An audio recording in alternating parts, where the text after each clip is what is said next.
कहिल्यै ठकाइ लागेन, कहिल्यै हार मानिएन, यिनीहरूसँग कहिल्यै शिर झुकाइएन, सधैँ आँखामा आँखा जुदाएर कुरा गरियो। यही तपाईँको आँट र साहस, यसैको आँटले मलाई सधैँ हिम्मत दिलो बनाएको छ। मलाई हिम्मत दिनुहुने आमा बा दाजुभाइ धेरै धेरै धन्यवाद दिन चाहन्छु। स्पिकरको पत्याएर नबस्नु न। अब संसदमा हामीलाई बहुमत चाहिएको छ। यो देशको भाग्य र भविष्य अब तपाईँहरूले आफैले बदल्ने हो। कसैको आश गर्ने होइन, कसैको भर पर्ने होइन। हामी अब साथीहरू बोकेर आएका छौँ यहाँ साथ दिनको लागि। छवि डुम्रे एउटा उम्मेदवार मात्र होइन, मेरो एउटा यस्तो भाइ हुनुहुन्छ सुरुवाती दिनदेखि उहाँले एउटा आत्मीयता, राजनैतिक संस्कार देखाउनु भएको छ। यो ठाउँले खोजेको उम्मेदवार तपाईँहरूले नै अगाडि सार्नु भएको छ। म उहाँको लागि अग्रिम बुकिङ गर्न आएको, भोट माग्न त आउनै पर्दैन, मैले देखिसकेँ सानो के भइरहेको छ भन्ने कुरो मलाई थाहा छ। यस पटक हामीले इतिहास लेख्ने हो। इतिहास भोट होइन, भोट मात्र हाल्ने होइन, यसपटक इतिहास लेख्ने हो। त्यसका लागि तपाईँहरू तयार हुनुपर्ने हुन्छ। हाम्रा तमाम समस्याहरू, यही राजमार्ग सिद्धार्थ हाइवेको कुराकानी गर्नुहोस्, कहिलेदेखि बनेको यो आजसम्म स्तर उन्नति भएको छैन। यिनलाई आफै अगाउन पुगेको छैन। यिनले देशको के हेर्ने, अब यिनीहरूको आश होइन, आफै गर्ने हो। हामीले 101 अब्बल उम्मेदवारहरू, युवा उम्मेदवारहरू उठाएका छौँ। किन राष्ट्रपालाई भोट हाल्ने म बताउँछु। राष्ट्रपा त्यस्तो पार्टी बनेको छ अहिले, सबैभन्दा बढी युवा उम्मेदवार उठाउने पार्टी राष्ट्रपा हो। सबैभन्दा बढी महिला उम्मेदवार उठाउने राष्ट्रपा हो। सबैभन्दा बढी दलित, मुस्लिम, सीमान्तकृत थारूहरूलाई उठाउने पार्टी राष्ट्रपा हो। सबैभन्दा बढी युवा उम्मेदवार राष्ट्रपामा छन्। सबैभन्दा बढी जेनजी उम्मेदवार राष्ट्रपामा छन्। शहीद परिवार, घाइते परिवार सबै राष्ट्रपामा छन्। डाक्टरहरू सबैभन्दा बढी, इन्जिनियर सबैभन्दा बढी, चार्टर्ड एकाउन्टेन्ट सबैभन्दा बढी, नेपाली जनताको माया सबैभन्दा बढी। त्यसकारण घन्टी काम गर्न 5 वर्षको स्थायी सरकार दिनुहोस्। काम गर्न सकिएन भने तपाईँ मलाई भन्न सक्नुहुनेछ, घन्टी बजाउने मात्र होइन, घन्टीले बजाउनु पनि मिल्छ। यो ढोक्काउनु जुन घन्टी बजाउँदै आज तपाईँ घर घरबाट चोक चोकमा निस्किनु भएको छ। स्थायी सरकार दिएर पनि यसले काम गर्न सकेन भने त्यही घन्टीले बजाउन मिल्छ, राजनीतिक रूपमा बजाउन मिल्छ। अर्थात् हामीलाई राजनीतिक रूपमा सजाय दिन मिल्छ तपाईँले। हामी पटक पटक होइन, एक पटक स्थायी सरकारको अपेक्षा गरेका छौँ। यो देशको आवश्यकता हो। मलाई थाहा छ सबैको घरमा राजनीतिक दल छ, आस्था छ। राष्ट्रपा जन्मिनुभन्दा अगाडिदेखि तपाईँले जन्मेदेखि अहिलेसम्म विभिन्न पार्टीलाई भोट हाल्दै आउनुभयो, विभिन्न नेता आउनुभयो। तपाईँको आस्था, तपाईँको विश्वासलाई चलाउने, त्यसलाई जिस्काउने मेरो कुनै अभिप्राय छैन। तर देख्नुभयो 35 वर्षसम्म मौका पाउँदा पनि राजनीतिक दलहरूबाट केही पार नलागेपछि हामी बाध्य भएर निस्किएका हौँ। हामीलाई रहर थिएन राजनीतिमा आएर गाली खाने। हामीले यिनीहरूका सत्यत्र आरोपहरू सहन पर्ने केही जरुरत थिएन। जेल मेल भोग्न, रुन, कराउन, दौड्न, पसिना पसिना भएर गाउँ सहर डुल्न हामीलाई केही पनि जरुरत थिएन। के फाइदा छ व्यक्तिगत रूपमा? दुःख बाहेक केही पनि छैन। तर एक पटक त्याग गरेपछि, एक पटक दुःख गरेपछि देश बन्छ। हामीलाई विश्वास छ तपाईँको आँखाले, जुन आँखाले तपाईँले आज आशा र भरोसाका साथ हेर्नु भएको छ नि, यही आँखामा राखिरहनु होला। आशा र भरोसाको यो दियो हामी निम्न दिँदैनौँ, हामी त्यसलाई जगाएर छोड्दैछौँ।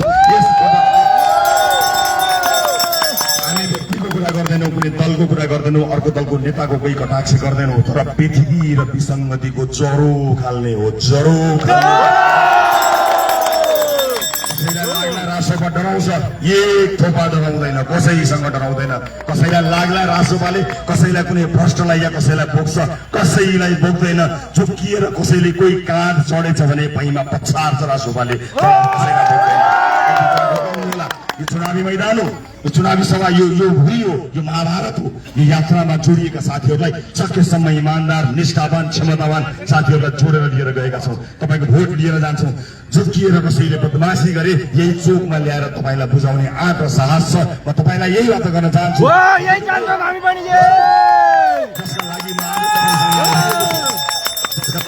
तपाईँसँग म उभिएको छु। धनञ्जयजी अर्को क्षेत्रमा हुनुहुन्छ, जसका लागि म उभिएको छु। तपाईँहरूलाई साक्षी राखेर दुई उम्मेदवार, आफ्ना होनहार उम्मेदवारलाई अगाडि राख्दै म यो चोकमा वाचा गर्न चाहन्छु कि तपाईँले दिनुभएको भोटको दुरुपयोग यी साथीहरूले गरेछन् भने यिनलाई यही चोकमा ल्याएर बुझाउँछु। गर्ने के हो तपाईँको जिम्मा। 5 वर्ष स्थायी सरकार चलाऊ, यो पृथ्वी र विसङ्गति, भ्रष्टाचारको जरो उखेलेर फालौँ, त्यसपछि मुलुकले गति लिन्छ। मलाई धेरैले सोध्नुहुन्छ तिमीहरूको भिजन के हो, एजेन्डा के हो, आदर्श के हो, दर्शन के हो।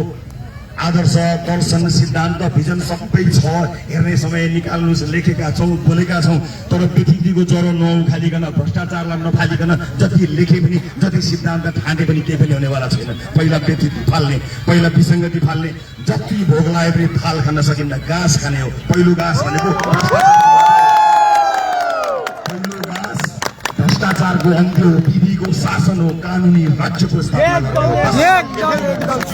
बाँकी सब ठेगाना लाग्छन् एकपटक भ्रष्टाचारमा कुचो चलाउन सुरु गरौँ चारवटा मन्त्रालय लिएर गृह मन्त्रालय सम्हाल्दाखेरि यिनीहरूको मुटुमा घन्टी होइन ढ्याङ्ग्रो बजेको तपाईँलाई थाहा छ नि जब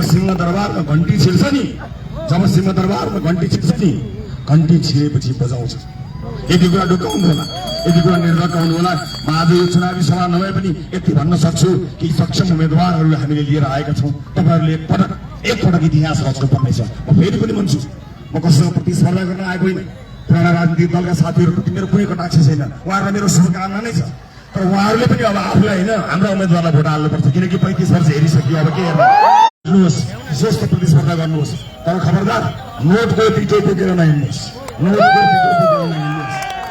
अब जनताले नोटको पिठोमा विश्वास गर्दैनन् अब जनतालाई झुक्क्याउन पाइँदैन जनताको विवेकलाई चितना दिन पाइँदैन किनकि अब हामीले धेरै हिसाब मिलाउनु पर्नेछ धेरै मेरो हिसाब होइन देशको हिसाब मिलाउनु पर्नेछ देशको हिसाब मिलाउनका लागि यसपटक तपाईँले बेहिसाब प्रत्यक्ष यता र उता भन्दा यता उता दायाँ बायाँ होइन सिधा घन्टी दायाँ भन्न पाइन्न भोट नमान्ने भ्रष्टाचार सबै सक्ने भने सबै भोट घन्टीलाई हो आधी राख्ने भए आधी गर्नु तपाईँको विचार के आधी राख्ने हो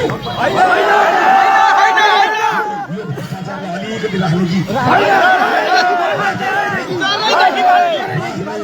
हो भने प्रत्यक्ष पनि घन्टी समान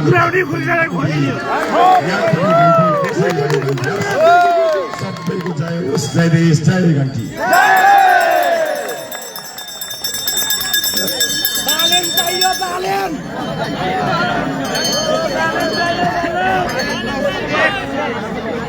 भोलि आउनुहुन्छ कि